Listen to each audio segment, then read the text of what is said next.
Welcome to రవికిరణాల TV bulletin ముందుగా headlines చూద్దాం.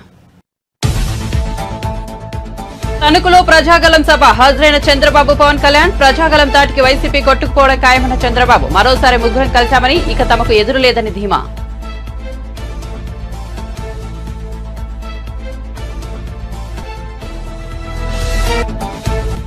పల్నాడు జిల్లా పిడుగురాలలో మేమంతా సిద్ధం సభ తాము 2.31 లక్షల ఉద్యోగాలు ఇచ్చామన్న జగన్ చంద్రబాబు 32,000 ఉద్యోగాలు ఇచ్చారని వ్యాఖ్యలు. జాబు రావాలి అంటే మీ బిడ్డ ప్రభుత్వమే రావాలని వివరణ.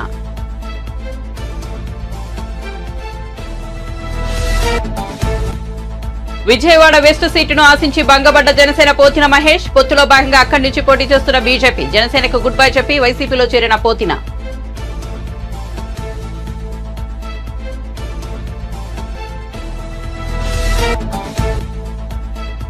ముఖ్యమంత్రివా లేక చెడ్డీ గ్యాంగ్ సభ్యుడు అని రేవంత్ పై హరీష్ రావు ఫైర్. కేసీఆర్ చెడ్డీ ఊడగొడతావా అంటూ రేవంత్ రెడ్డి చేసిన వ్యాఖ్యలపై మండిపాటు. 10 ఏళ్ల పాటు సీఎంగా చేసిన వ్యక్తిపై ఇలాగైనా మాట్లాడలేదని ప్రశ్న. ఇక వార్త వివరాల్లోకి వెళ్తే పల్నాడు జిల్లా పిడుగురాలలో సీఎం జగన్ మేమంతా సిద్ధం సభకు హాజరయ్యారు. ఈ సందర్భంగా ఆయన ప్రసంగిస్తూ యువతకు ఉద్యోగాల అంశాన్ని ప్రస్తావించారు. తాను అధికారంలోకి వచ్చాక 2.31 లక్షల ఉద్యోగాలు భర్తీ చేశామని వెల్లడించారు. గతంలో చంద్రబాబు ఇచ్చింది 32,000 ఉద్యోగాలేనని విమర్శించారు. మీ బిడ్డ భర్తీ చేసిన 2,31,000 ఉద్యోగాలు ఎక్కడ చంద్రబాబుకి ఇచ్చినా 32,000 ఉద్యోగాలు ఎక్కడా అని సీఎం జగన్ వ్యాఖ్యానించారు. మరి జాబు రావాలంటే అధికారంలోకి రావాల్సింది ఎవరు అని ప్రశ్నించారు. చంద్రబాబు 14 ఏళ్ల పాలనలో ఎన్ని ఉద్యోగాలు భర్తీ చేశారో చెప్పాలని నిలదీశారు. తాము అధికారంలోకి వచ్చాక ఒక్క వైద్య రంగంలోనే 54,000 ఉద్యోగ నియామకాలు చేపట్టామని వెల్లడించారు. గ్రామ సచివాలయాలు ఏర్పాటు చేసి 1.35 లక్షల మందికి ఉద్యోగాలు కల్పించామని, జాబు రావాలంటే ఎవరు కావాలి అధికారంలోకి అని ప్రశ్నించారు. జాబు రావాలంటే ఫ్యాన్ రావాలా లేక తుప్పు పట్టిన సైకిల్ రావాలా అని అడిగారు. పరిపాలన చేశారు. నేను అడుగుతా ఉన్నాను, మీ అందరి సమక్షంలో వాళ్ళని అడుగుతా ఉన్నాను, రైతుకు అయ్యా చంద్రబాబు రైతుకు నువ్వు ఏం చేశావు అని అడుగుతా ఉన్నాను ఇదే సభాముఖంగా.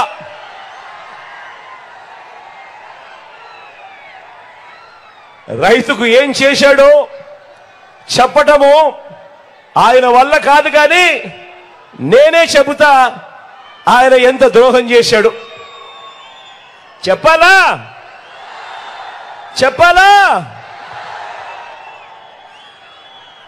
ఇదే చంద్రబాబు వ్యవసాయం దండగా అన్న, ఇదే చంద్రబాబు వ్యవసాయం దండగా అన్న ఏకైక ముఖ్యమంత్రి ప్రపంచ చరిత్రలో ఎవడైనా ఉన్నాడు అని అంటే అది ఈ చంద్రబాబే. రైతుకు కరెంటు ఉచితంగా ఇస్తే ఆ తీగలపై బట్టలారేసుకోవాలి అన్నాడు కూడా ఈ చంద్రబాబే. ఈ రైతుల మీద ప్రేమ లేని ఈ వ్యక్తే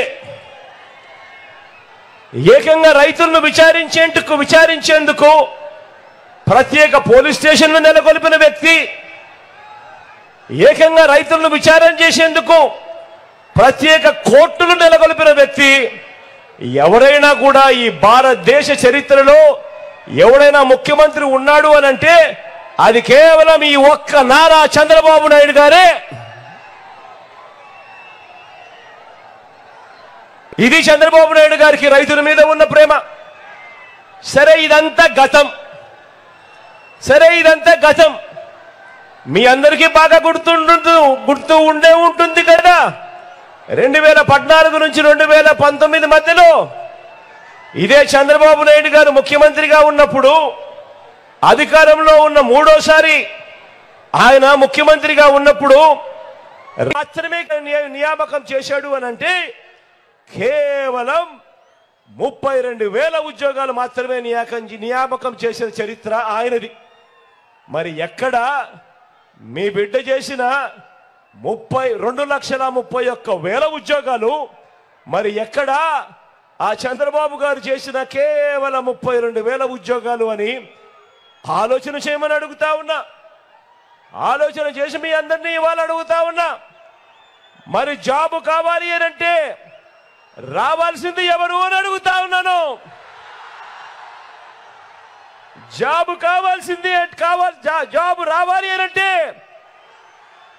రావాలి అనంటే కావాలి ఎవరు అని అడుగుతా ఉన్నాను.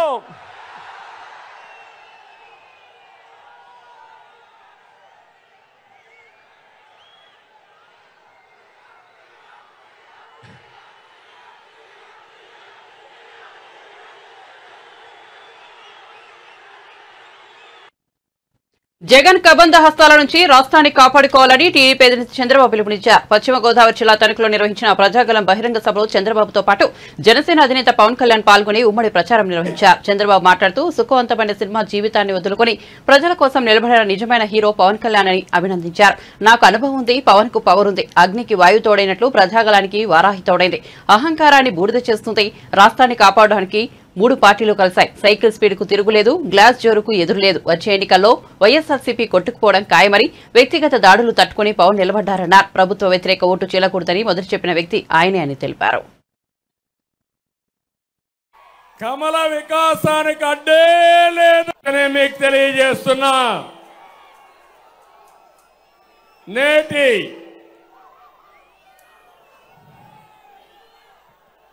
రీసౌండ్ వస్తుంది చూడు.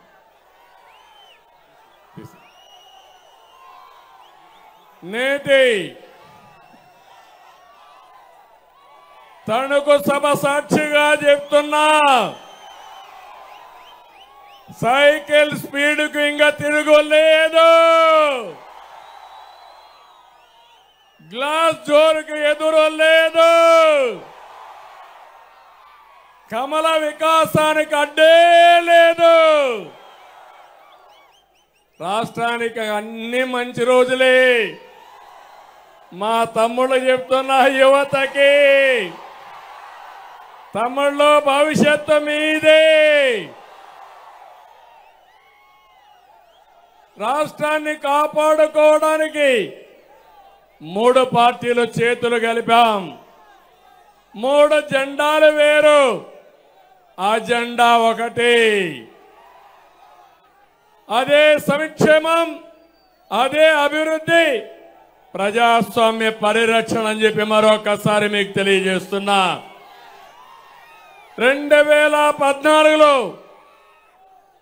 విభజన కష్టాల నుంచి రాష్ట్రాన్ని గట్టెక్కించేందుకు 3 పార్టీలు కలిశాం. ఈరోజు మళ్లీ కలుస్తున్నాం. జగన్ కబంధ హస్తాల నుంచి రాష్ట్రాన్ని కాపాడుకోవడానికి సిద్ధమా తమ్ముళ్ళు అని మిమ్మల్ని అడుగుతున్నా. కలిసింది మామూలు వ్యక్తులు కాదు. అనుభవం నేను, తపనున్న పవన్ కళ్యాణ్ గారు, దేశాన్ని ప్రపంచ మట్టంలో పెట్టాలని, నెంబర్ 1 దేశంగా తయారు చేయాలని పనిచేసే నరేంద్ర మోడీ గారు కలిశాం. ఏం తమ్ముళ్ళు తిరుగుంటున్నా అని మిమ్మల్ని అడుగుతున్నా. ఇంకో పక్క పవన్ కళ్యాణ్ గారు ఒక సినిమా హీరోనే కాదు, కోట్ల రూపాయల ఆదాయాన్ని వదులుకొని సుఖమైన సినిమా జీవితాన్ని వదులుకొని ప్రజల కోసం నిలబడ్డ నిజమైన hero power star Pawan Kalyan గారు. అక్రమాలను ప్రశ్నించడం కోసం పవన్ నిలబడ్డాడు. ప్రజల తరపున గళం వినిపించడం కోసం, ప్రశ్నించడం కోసం నిలబడిన పవన్ కళ్యాణ్ గారిని అభినందించమని మిమ్మల్ని అందరినీ కోరుతున్నా.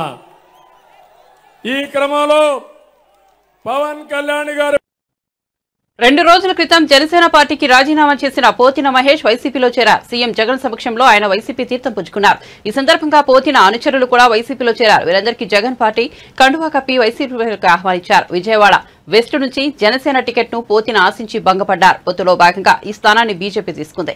ఈ స్థానం నుంచి బీజేపీ తరపున రాజ్యసభ మాజీ సభ్యుడు సుజనా చౌదరి బరిలోకి దిగారు. ఈ నేపథ్యంలో తీవ్ర అసంతృప్తికి గురైన పోతిన జనసేనకు గుడ్ బై చెప్పారు. జనసేనాని పవన్ కళ్యాణ్ పై పోతిన తీవ్ర విమర్శలు గుప్పించారు. నాయకుడంటే నమ్మకమని, భరోసా ఇచ్చేవాడు, భవిష్యత్తు మీద భద్రత కల్పించేవాడే నాయకుడని ఆయన అన్నారు. పవన్ కు సొంత పార్టీ జెండాపై ప్రేమ లేదని, ఇతర పార్టీల జెండాలు మోయాలనుకుంటున్నారని విమర్శించారు. మాట ఇస్తే మడమ తిప్పని నాయకుడు ఎవరో అందరికీ తెలుసునని, తాను ఆయన వైపు అడుగులు వేస్తానని పరోక్షంగా జగన్ ను ఉద్దేశించి అన్నారు.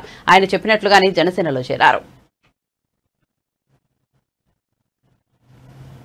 రైతు రుణమాఫీ విషయంలో మల్కాజ్గిరి బీజేపీ లోక్సభ అభ్యర్థి ఈటెల రాజేందర్ బాధపడుతున్నారట అని బీఆర్ఎస్ వర్కింగ్ ప్రెసిడెంట్ కేటీఆర్ అన్నారు.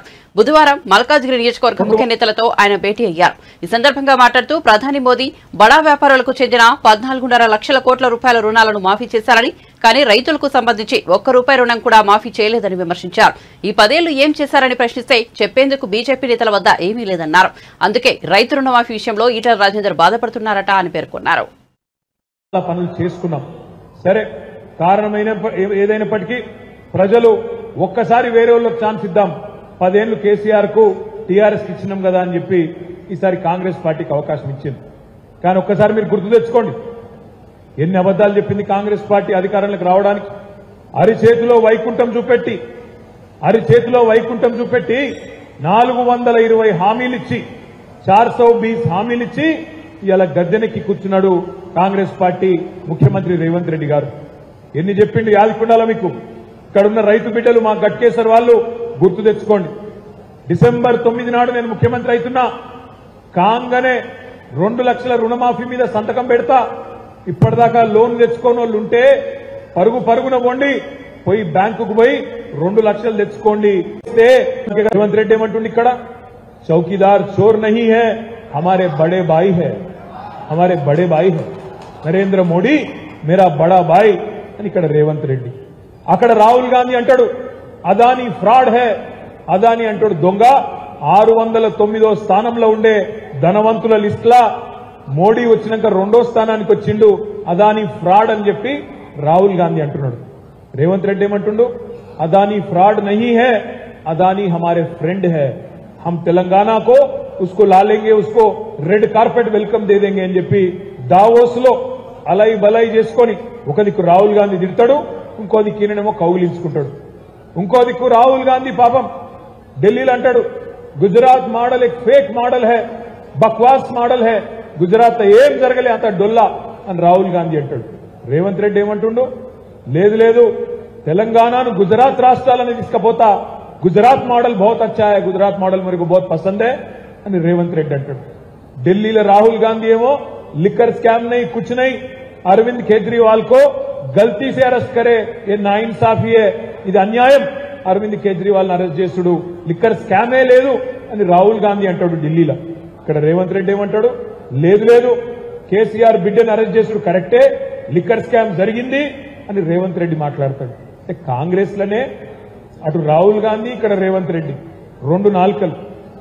చౌకీదార్ చోర్ హై రాహుల్ గాంధీ, చౌకీదార్ हमारे बड़े भाई है रेवंत रेड्डी, अदानी फ्रॉड है राहुल गांधी, अदानी हमारे फ्रेंड है रेवंत रेड्डी, लिकर स्कैम है रेवंत रेड्डी, लिकर स्कैम कुछ नहीं है राहुल गांधी, गुजरात मॉडल फेक है राहुल गांधी, गुजरात मॉडल बहुत अच्छा है रेवंत रेड्डी. ఆలోచించుకోండి దయచేసి కాంగ్రెస్ కోటేసే మిత్రులు ఆలోచించండి. ఎందుకంటే మీరు వేసే ఒక్కొక్క ఓటు రేపు ఏం జరుగుతుందంటే పార్లమెంట్ ఎన్నికల తర్వాత ఒక 25-30 మంది ఎమ్మెల్యేలను తీసుకొని కాంగ్రెస్ వాళ్ళను బీజేపీలకు జంపు కొట్టే మొట్టమొదటి నాయకుడు రేవంత్ రెడ్డి గారే కాబోతున్నారు. ఇది రాసి పెట్టుకోండి. ఇవాళ నేను చెప్తే మీకు కొద్దిగా ఎక్కువ చెప్తుండేమో అనిపిస్తుంది, ఒక ముఖ్యమంత్రి పార్టీ మారతాడా అనిపిస్తుంది. కానీ చూడు ఏమైతుందో దేశంలో 8 ప్రభుత్వాలు గులగొట్టిండు నరేంద్ర మోడీ. గత 10 ఏళ్లలో ప్రజలు ఎన్నుకున్న ప్రభుత్వాలు కర్ణాటకలో మధ్యప్రదేశ్ లో ఒక దగ్గర కాదు, ఎవ్వని బతకనిస్తలేడు. అయితే నువ్వు నా జేబులు ఉండాలి, లేదంటే జైలు ఉండాలి. ఇది నరేంద్ర మోడీ సిద్ధాంతం. అయితే నువ్వు నా జేబులు ఉండాలి, లేకపోతే జైలు ఉండాలి, అంతే తప్ప మధ్యలో ఎక్కడ ఉండని అని చెప్పి నరేంద్ర మోడీ. టీడీపీ అధికారంలోకి రాగానే బోధనా రుసుముల చెల్లింపుల్లో పాత విధానాన్ని అమలు చేస్తామని ఆ పార్టీ జాతీయ ప్రధాన కార్యదర్శి నారా లోకేష్ హామీ ఇచ్చారు. చిన్నకాకానిలో అపార్ట్మెంట్ వాసులతో నిర్వహించిన సమావేశంలో ఆయన మాట్లాడారు. అధికారంలోకి వచ్చాక కరెంట్ ఛార్జీలు తగ్గిస్తామన్నారు. మండు టెండర్లను రోజుకు 3 సభల్లో పాల్గొంటున్న టీడీపీ అధినేత చంద్రబాబు యువకుడిలా తిరుగుతున్నారని, ఏసీ బస్సుల్లో తిరుగుతున్న సీఎం మాత్రం 3 రోజులకు ఒకసారి విరామం తీసుకుంటున్నారని ఎద్దేవా చేశారు. పెద్ద ఎత్తున ప్రోత్సహించిన వ్యక్తి అంటే రైతులు కేవలం వ్యవసాయం పైన కాదు, వ్యవసాయ అనుబంధ రంగాలపైన కూడా ఆధారపడాలి. అప్పుడే ప్రతి నెల వాళ్ళకి ఆదాయం వస్తున్న లక్ష్యంతో పాడి పరిశ్రమ పెద్ద ఎత్తున ప్రోత్సహించారు. ఆనాడు మీకు తెలుసు ఫాడర్ అందజేశాం, ముందలు అందజేశాం, సబ్సిడీ ద్వారా ఫీడ్ అందజేశాం. ఇవన్నీ కాంప్రహెన్సివ్ ప్రోగ్రామ్ తీసుకుని ప్రొడక్టివిటీ, యానిమల్ ప్రొడక్టివిటీ ఎలా ఇంప్రూవ్ చేయాలని దానిపైన అనేక కార్యక్రమాలు చేశాం. అన్న ఓపిక పట్టండి, 2 నెలలు మళ్ళీ మన ప్రభుత్వం వస్తుంది, తప్పనిసరిగా మన గోపాల మిత్రకి పూర్వ వైభవం తీసుకొచ్చే బాధ్యత మేము తీసుకుంటాం. కరెంటు ఛార్జీలు గతంలో రెన్యూవబుల్ ఎనర్జీ పెద్ద ఎత్తున ప్రోత్సహించి, సోలార్ విండ్ని ప్రోత్సహించి కరెంటు ఛార్జీలు తగ్గించే దిశగా మనం పనిచేసాం, పెంచలేదు. కానీ ఈ ప్రభుత్వ అధికారంలోకి వచ్చిన మొదటి 6 నెలల్లో మీకు గుర్తుందో లేదో పీపీఏ రద్దులు అన్నారు, పవర్ పర్చేస్ అగ్రిమెంట్స్ రద్దు చేశారు. దానివల్ల మనకి విద్యుత్ రాలేదు. మళ్ళీ వీళ్ళు వెళ్ళి మార్కెట్లో 10 రూపాయలు యూనిట్ కొని ఇప్పుడు ఆ భారం మన నెత్తి మీద వస్తారు. తప్పనిసరిగా మన ప్రభుత్వ అధికారంలోకి వచ్చి 5 సంవత్సరాలు కరెంటు ఛార్జీలు మేము పెంచుతాం కాదు కదా, అసలు కరెంటు ఛార్జీలు తగ్గించే బాధ్యత మేము తీసుకుంటాం. అది ఆ దిశగా మేము పనిచేస్తాం. మొదటిది. రెండోది ఎయిర్పోర్ట్ విషయం. వాస్తవంగా మీరు చూస్తే విజయవాడకు వచ్చే ఫ్లైట్లు ఇప్పుడు తగ్గిపోయినాయి, కనెక్టివిటీ లేక, అంటే ఎకనామిక్ యాక్టివిటీ లేక కనెక్టివిటీ పడిపోయింది. ముందల రాజధాని పనులు మొదలు పెట్టాలా, ఎకనామిక్ యాక్టివిటీ మళ్ళీ పునర్నిర్మాణం చేసుకుంటేనే ఎయిర్పోర్ట్ కనెక్టివిటీ అనేది వస్తుంది, ఎయిర్ కనెక్టివిటీ అనేది వస్తుంది. అది తప్పనిసరిగా చేసే బాధ్యత తెలుగుదేశం జనసేన ప్రభుత్వం తీసుకుంటుంది. అరే ముఖ్యమంత్రి గారు పదే నేను కుర్రోడు అంటాడు, మళ్ళీ 4 రోజులు ఒకసారి పడుకుంటాడు. చూసారమ్మా, 4 రోజులు ఏసీ బస్సులో తిరుగుతాడు. అది ఓపెన్ టాప్ కాదు, ఏసీ బస్సు, ఫుల్ ఏసీ. మళ్ళీ 4 రోజుల తర్వాత పడుకుంటాడు. అదే బాబు గారు రోజుకి 3 మీటింగ్లు మంచి ఎండల్లో చేస్తున్నారు. అందుకే చెప్పా జగన్మోహన్ రెడ్డి గారు, ముసలోడు ఎవరు కుర్రోడు ఎవడంటే ఒకసారి తిరుపతి కొండ ఇద్దరు ఎక్కుతారు తేలిపోతుందా రా బా అన్నారు. అంటే పేదరికం లేని మంగళగిరి చేయాలనేది నా లక్ష్యం. తల్లి అభివృద్ధి సంక్షేమంలో అన్ని రంగాల్లో మంగళగిరి నంబర్ 1లో ఉండాలి. భారతదేశంలో మొత్తం 4000 అసెంబ్లీ స్థానాలు ఉన్నాయి. సంక్షేమ అభివృద్ధి ఎక్కడ బాగా జరిగిందంటే వాళ్ళందరూ మంగళగిరి వైపు చూసే విధంగా మంగళగిరి మోడల్ తీసుకొచ్చే బాధ్యత నాది. ఈ ప్రభుత్వ అధికారంలోకి వచ్చిన తర్వాత ఈ కొత్త పనికిమాల ప్రోగ్రామ్స్ తీసుకొచ్చి మేము ఇబ్బంది పెడుతున్నారు. మళ్ళీ పాత విధానం అమలు చేస్తాం, డైరెక్ట్గా కాలేజీలకు డబ్బులు వేస్తాం. నంబర్ 1. నంబర్ 2, ఈ చేంజ్ విధానం వల్ల చాలా మంది విద్యార్థులు ఇబ్బంది పడుతున్నారు, మార్క్ లిస్ట్ రాక ఇబ్బంది పడుతున్నారు. మీలాగా 6 లక్షల మంది విద్యార్థులు ఉన్నారు. వాళ్ళకి వన్ టైం సెటిల్మెంట్ చేసి డబ్బులు వాళ్ళ అకౌంట్లో, కాలేజ్ అకౌంట్లో వేసి వాళ్ళ మార్క్ లిస్ట్ అందజేసే బాధ్యత మేము తీసుకుంటాం. పాడి పరిశ్రమని పెద్ద ఎత్తున ప్రోత్సహించిన ఏపీ అధికార పక్షం వైసీపీ నుంచి టీడీపీలోకి వలసలు కొనసాగుతున్నాయి. ఇటీవలే వైసీపీకి రాజీనామా చేసిన ఎమ్మెల్సీ మహమ్మద్ ఇక్బాల్ టీడీపీలో చేరారు. టీడీపీ అధినేత చంద్రబాబు సమక్షంలో పసుపు కండువా కప్పుకున్నారు. చంద్రబాబు ఆయనకు టీడీపీలోకి స్వాగతం పలికారు. మహమ్మద్ ఇక్బాల్ నేపథ్యం పరిశీలిస్తే ఆసక్తి కలిగిస్తుంది. ఆయన ఓ మాజీ ఐపీఎస్ అధికారి. గతంలో చంద్రబాబుకు ఆయన చీఫ్ సెక్రటరీ ఆఫీసర్ గా పనిచేశారు. తర్వాత కాలంలో టీడీపీలో చేరారు. అనంతరం వైసీపీలో చేరి ఎమ్మెల్సీ అయ్యారు. మహమ్మద్ ఇక్బాల్ హిందూపురం అసెంబ్లీ టికెట్ ఆశించగా ఆయనకు నిరాశ తప్పలేదు. హిందూపురం అసెంబ్లీ ఇన్ఛార్జిగా ఉన్న మహమ్మద్ ఇక్బాల్ ను తప్పించడమే కాకుండా ఆయనకు ఇతర పదవులేవి కేటాయించలేదు.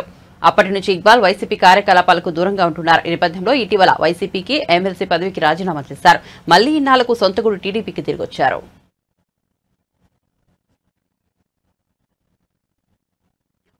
ముఖ్యమంత్రి రేవంత్ రెడ్డి మల్కాజ్గిరి లోక్సభ నియోజకవర్గ బీజేపీ అభ్యర్థి ఈటెల రాజేందర్ పై హుజూరాబాద్ ఎమ్మెల్యే పాడి కౌశిక్ రెడ్డి సంచలన ఆరోపణలు చేశారు. ఈటెల రాజేందర్ పెద్ద మోసగాడని, తాను సంపాదించుకున్న ఆస్తులని కాపాడుకోవడానికే మల్కాజ్గిరిలో పోటీ చేస్తున్నారన్నారు. ఈటెలను హుజూరాబాద్ లో గెలిపించేందుకు రేవంత్ రెడ్డి అతని వద్ద నుంచి 25 కోట్లు తీసుకున్నాడని తీవ్ర ఆరోపణలు చేశారు. రేవంత్ రెడ్డి అమ్ముడుపోయే వ్యక్తి అన్నారు. నువ్వు అమ్ముడు పోయేటోని నాకంటే బాగా మీ అందరికీ తెలుసు. మీరే ఆలోచన చేయండి. మీ పార్లమెంట్ సభ్యుడు ఉండే ఈ 5 సంవత్సరాల కనీసం మీకు ఏనాడన్నా ముఖం చూపించిండా? ఏడాడో ముఖం చూపించిండా? ఒక్కసారి మీరు ఆలోచన చేయండి. అదే విధంగా ఇవాళ సునీత మహేందర్ రెడ్డిని తీసుకొచ్చి ఇక్కడ ఎందుకు పెట్టిండా? సునీత మహేందర్ రెడ్డికి అసలు మల్కాజిగిరి పార్లమెంట్ ఏమైనా సంబంధమా? అంటే బీజేపీతో కుమ్మకై ఈడ డమ్మి అయిన సునీత మహేందర్ రెడ్డిని పెట్టి ఈటల రాజేందర్ గెలిపిద్దామని పెట్టినాం. అక్కడ ఉన్న ఈటల రాజేందర్ గారు అక్కడ ఉండే ఇవాళ హుజూరాబాద్ ప్రజల్ని మోసం చేసిండు, గజ్వేల్ ప్రజల్ని మోసం చేసిండు, అన్నం పెట్టిన కేసీఆర్ గారిని మోసం చేసిండు. ఇవాళ మల్కాజిగిరిలో మిమ్మల్ని మోసం చేయడానికి వస్తుండు.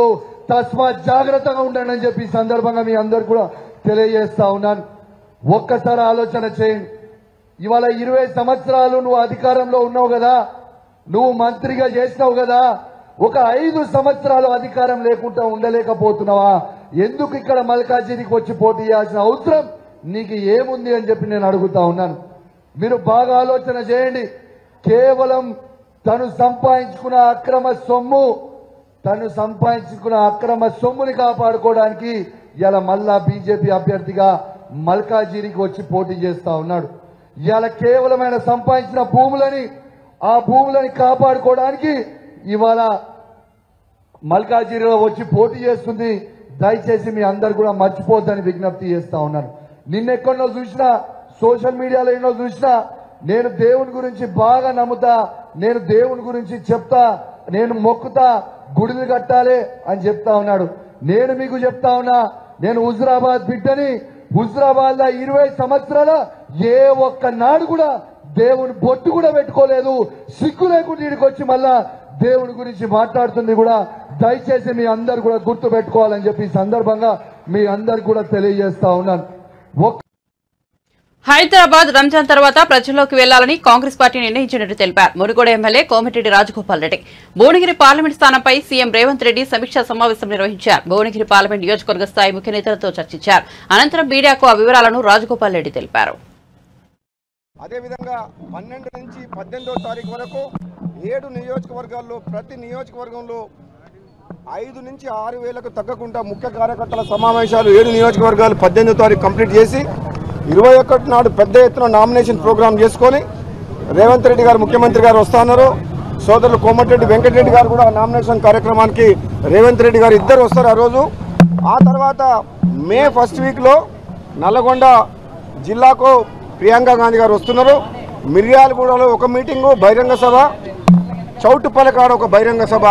ఈ 2 బహిరంగ సభలు ప్రియాంక గాంధీ గారు రేవంత్ రెడ్డి గారు వస్తా అని చెప్పారు. కాబట్టి ఈ నామినేషన్ ప్రోగ్రాం 21 ఆదివారం ఏప్రిల్ నాడు పెద్ద ఎత్తున విజయవంతం చేయాలని కాంగ్రెస్ పార్టీ కార్యకర్తలకు, భువనగిరి పార్లమెంట్లో ఉన్న అభిమానులకు, నాయకులకు, కార్యకర్తలకు, ప్రజలందరూ కూడా మేము విన్నవిస్తున్నాం. అదేవిధంగా మే 1st వీక్ ఇంకా డేట్ డిసైడ్ కాలేదు ప్రియాంక గాంధీది. తప్పకుండా అది చౌటుపల్లినే పెడతాము. ఆ డేట్ డిసైడ్ చేసినాక తప్పకుండా ఇన్ఫార్మ్ చేస్తాం. కాంగ్రెస్ పార్టీ ఉధృతంగా ప్రచారం చేస్తాం. ప్రజల్లోకి పోయి మ్యాక్సిమం ఈ తెలంగాణలో 14 సీట్లు గెలిపించుకోవాలని చెప్పి ముఖ్యమంత్రి గారు ఆదేశించారు. అదే లక్ష్యంలో మేము పనిచేస్తామని తెలియజేస్తున్నాం. ముఖ్యమంత్రి వర్యులు నన్ను కూడా వాళ్ళ ఇంట్లో ఒక కుటుంబ సభ్యులు రేవంత్ రెడ్డి గారికి వస్తా అని చెప్పారు. కాబట్టి ఈ నామినేషన్ ప్రోగ్రాం 21 ఆదివారం ఏప్రిల్ నాడు పెద్ద గారు ఆదేశించారు. అదే లక్ష్యంలో మేము పనిచేస్తామని తెలియజేస్తున్నాం. ముఖ్యమంత్రి వర్యులు ఉగాది పర్వదినాన్ని పురస్కరించుకుని తొలిసారిగా ఇంటికి వచ్చిన చిన్నారి మునుమనుడికి 108 రకాల పిండి వంటకాలు, మధుర ఫలాలతో విందు ఏర్పాటు చేశారు. ఏలూరు జిల్లా బుట్టాయిగూడెం మండలం మర్లగూడెంలో ఈ ఆసక్తికర సంఘటన చోటు చేసుకుంది. సహజంగా సంక్రాంతి పండుగకి కొత్తగా వచ్చిన కొత్త అల్లుళ్లకు ఇలాంటి విందు ఏర్పాటు చేశారు. కానీ retired post master Kanigalla Durgarao, Dhanalakshmi దంపతులు ఇలా తమ మునిమనవుడి కోసం విందు ఏర్పాటు చేయడం అందరినీ ఆకర్షిస్తోంది.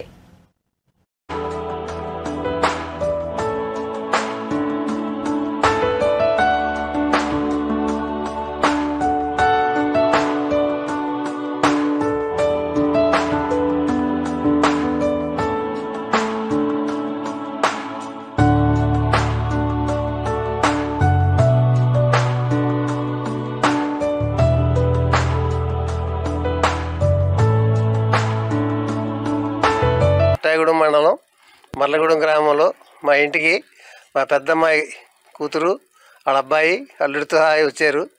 వారికి అందరికీ ఈరోజు ఉగాది సందర్భంగా స్వీటు, హాటు, ఫ్రూట్స్ తోటి, ఇంకా గులాబ్ జాములు, స్వీట్లు, కలాకంద అన్ని రకాలతో చిన్న పార్టీ ఇచ్చాం. మా బుజ్జిబాబు గారికి, ప్రణవ్కి. అందరూ అల్లుళ్ళకి చేస్తుంటారు. ఇది మా ముదిమానవుడు చేసాం. సరదాగా కొత్తగా హ్యాపీగా ఉంది. ఉగాది సందర్భంగా మా మనవాళ్ళు అల్లుళ్ళు, కూతురు సహా అందరూ వచ్చారు. అందరూ హ్యాపీగా ఫీల్ అయ్యారు. గూడెము మా తాతయ్య గారు వాళ్ళది మర్లగూడెం అండి, బుట్టాయిగూడెం మండలం. మేము ఉగాది పండక్కి తొలిసారిగా మా కొడుకుని తీసుకొని వచ్చాము ఇక్కడికి. అమ్మమ్మ వాళ్ళ ఇంటికి వచ్చాము. అయితే మా తాతయ్య, అమ్మమ్మ వాళ్ళందరూ కలిసి 108 రకాలతో ఫ్రూట్స్, స్వీట్స్, హాట్ అన్నీ కలిపి 108 రకాలు వచ్చేలాగా పెట్టి మా వాడికి సర్ప్రైజ్ ఇచ్చారు. యాక్చువల్లీ ఇదైతే ఫస్ట్ టైం నేను చూడడము. జనరల్గా ఎవరైనా అల్లుడికి వాళ్ళందరికీ ఇస్తారు, కానీ ముని మనవడికి ఇచ్చారు మా తాతయ్య. చాలా ఆనందంగా ఉంది ఇలా ఇచ్చినందుకు. చాలా హ్యాపీగా ఉంది.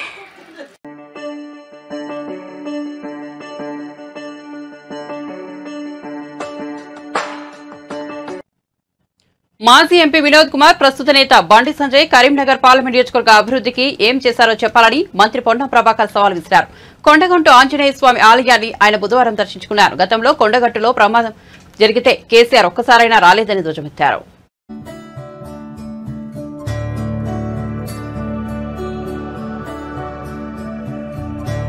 పోటీలో వాళ్ళిద్దరు ఉన్నారు. నేను పోటీలో లేకుండా నా పార్టీ అభ్యర్థి ఉన్నాడు. మేము బహిరంగంగా చర్చకు సవాల్ చేస్తా ఉన్నా. ఈ నియోజకవర్గ ప్రజలకు మీరు 5 సంవత్సరాల కాలంలో ఏం చేసిరో శ్వేతపత్రం రూపంలో చర్చకు వచ్చే ధైర్యం లేకపోతే శ్వేతపత్రం రూపంలో ప్రజలకు చూపెట్టండి. మేమేం చేసినామో ఈ నియోజకవర్గంలో ప్రజల ముందు మేము వస్తాం. అడిగితే భయపడిపోయి వేరే మాటలు కొంత కింద ఉన్నటువంటి తాపేదారులతో మాట్లాడించరు కాదు. నేరుగా నేను మాట్లాడుతున్న కాంగ్రెస్ పార్టీ పక్షాన మేము 4 శాసనసభ్యులం. మీకు నిజంగా చేతనైతే ఈ నియోజకవర్గం మీద ప్రేమ ఉండి ఈ నియోజకవర్గ ప్రజలకు మీరు అభివృద్ధి చేసినట్టయితే మీరంతా కూడా చాలా కాలంగా జర్నలిస్ట్ వృత్తిలో ఉన్నారు. మీకు తెలుసు గతంలో కేసీఆర్ గారు కరీంనగర్ ఎన్నికల ప్రచారానికి వచ్చి ఆయన ఒక మాట మీద మాట చెప్పుకుంటూ అరే నేను యజ్ఞాలు చేసినా ఇంత పెద్ద యాగాలు చేసినా నేనే పెయిత ఇందూరు ఎన్నికల నినాదం చేసుకున్నటువంటి గెలిచిన నువ్వు ఆ నినాదం అమలు కొరకు ఈ పార్లమెంట్ నియోజకవర్గంలో ఉన్న కొండగట్టుకి ఏం చేసినావు, వేములవాడకి ఏం చేసినావు, ఏ దేవాలయాలకు ఏం చేసినావు బండి సంజయ్ గారిని అడుగుతా ఉన్నా. ఇక ఆయన వినోద్రావు ఎన్నడూ కలిసేది లేదు, సామాన్యులకి చేయి కూడా కలిపేది లేదు. చెప్తాను సవాల్ చేస్తా ఉన్నా. లేకపోతే నేను పెద్ద ఆ పార్టీలో తెచ్చినా ఈ పార్టీలో 5 ఏళ్ళు ఏం చేసినావు? 5 సంవత్సరాలు నీకు కాదు నీకు బోనస్ కూడా ఇస్తా. నీవు గానీ నీకంటే ముందున్న కేసీఆర్ 5-10 ఏళ్లల్లా ఈ కరీంనగర్ పార్లమెంట్ కి ఏం చేసినా చెప్పుడు ఎన్నికల కొరకు వాడుకుంటూ తెలంగాణ నినాదాల కోసం వాడుకున్నారు తప్ప ఈ జిల్లా ప్రజలకు ఈ నియోజకవర్గం ఏం చేసినా చెప్పమని అడుగుతా ఉన్నాం. ఎన్నికలు రాగానే మళ్ళీ కొత్త వేషాలు వేసుకొని ప్రజలను మభ్యపెట్టడానికి వస్తా ఉన్నారు. ఒకటి మానవత్వానికి లేదా ప్రజల యొక్క ఆలోచనను స్పందింపజేయడానికి ఒకటి ఆలోచన ఉంటుంది. ఏం ఆలోచన? కొండగట్టు యాక్సిడెంట్ ప్రత్యక్ష నిదర్శనం. ఈ యాక్సిడెంట్ అయితే కేసీఆర్ గారు కనీసం ఒక్కసారి మానవత్వం గురించి వచ్చిందా? అది ఏ ముఖం పెట్టుకొని వచ్చినా? నేను అబద్ధం చెప్తానా? ఏ ముఖం పెట్టుకొని ఓట్లాడడానికి వస్తారు? మాజీ ముఖ్యమంత్రి బీఆర్ఎస్ అధినేత కేసీఆర్ పై ముఖ్యమంత్రి రేవంత్ రెడ్డి చేసిన వ్యాఖ్యలు తీవ్ర అభ్యంతరకరమని మాజీ మంత్రి హరీష్ రావు అన్నారు. సీఎంగా బాధ్యతాయుతమైన పదవిలో ఉన్న వ్యక్తి ఇలాంటి భాష ఉపయోగించడం ఏంటని మండిపడ్డారు. నువ్వు ముఖ్యమంత్రివా లేక చెడ్డీ గంగ్ సభ్యుడివా అంటూ తీవ్ర వ్యాఖ్యలు చేశారు. ఈ మేరకు హరీష్ రావు మాట్లాడిన వీడియోను బీఆర్ఎస్ పార్టీ ట్విట్టర్లో పోస్ట్ చేసింది. ఇటీవల ఒక కార్యక్రమంలో మాజీ మంత్రి హరీష్ రావు మాట్లాడుతూ సిరిసిల్ల పర్యటనలో మాజీ సీఎం కేసీఆర్ రైతుల కష్టాలను చూసి చలించిపోయారని చెప్పారు. కాంగ్రెస్ పార్టీ ఇచ్చిన ఎన్నికల హామీలను వెంటనే అమలు చేయాలని ఆ వేదికపై డిమాండ్ చేశారని గుర్తు చేశారు. వడ్లకు 500 రూపాయలు బోనస్ ఇస్తామని కాంగ్రెస్ పార్టీ ఇచ్చిన హామీని గుర్తు చేస్తూ వెంటనే అమలు చేయాలని కేసీఆర్ డిమాండ్ చేశారన్నారు. కేసీఆర్ మొన్నోసారి సిరిసిల్లకు పోయాడేదో మాట్లాడుకుంటూ మీరు 6 గ్యారంటీల్లో 100 రోజుల్లో చెప్పిన దాంట్లో భాగంగా వడ్లకు 500 బోనస్ ఇస్తామన్నారు. యాసంగి వడ్లు వచ్చుడు చాలైంది, కళ్ళాళ్లకు వడ్లు వస్తున్నాయి. గా వడ్లకు 500 బోనస్ ఇవ్వయా రేవంత్ రెడ్డి గారు అంటే ఈయన అంటాడు కేసీఆర్ నీ డ్రాయర్ ఊడగొడతా అని మాట్లాడతాడు. తెలంగాణ తెచ్చి 10 ఏళ్లు ముఖ్యమంత్రి చేసిన కేసీఆర్ మీద ఈయన మాట్లాడే భాష ఇదేనా?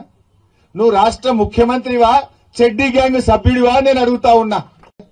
కేసీఆర్ మొన్నోసారి సిరిసిల్లకు పోయాడేదో మాట్లాడుకుంటూ మీరు 6 గ్యారంటీల్లో 100 రోజుల్లో చెప్పిన దాంట్లో భాగంగా బులెటిన్ ముగించే ముందు హెడ్లైన్స్ మరోసారి చూద్దాం. తణుకులో ప్రజాగలం సభ హాజరైన చంద్రబాబు పవన్ కళ్యాణ్ ప్రజాగలం దాటికి వైసీపీ కొట్టుకుపోవడం ఖాయమన్న చంద్రబాబు మరోసారి ముగ్గురు కలిశామని ఇక తమకు ఎదురు లేదని ధీమా.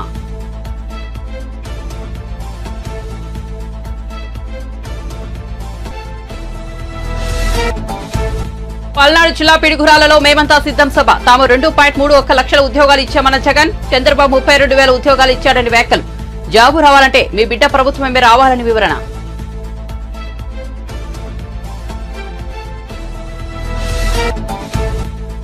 విజయవాడ వెస్ట్ సీటును ఆశించి భంగపడ్డ జనసేన పోతిన మహేష్ పొత్తులో భాగంగా అక్కడి నుంచి పోటీ చేస్తున్న బీజేపీ జనసేనకు గుడ్ బై చెప్పి వైసీపీలోకి చేరిన పోతిన మహేష్.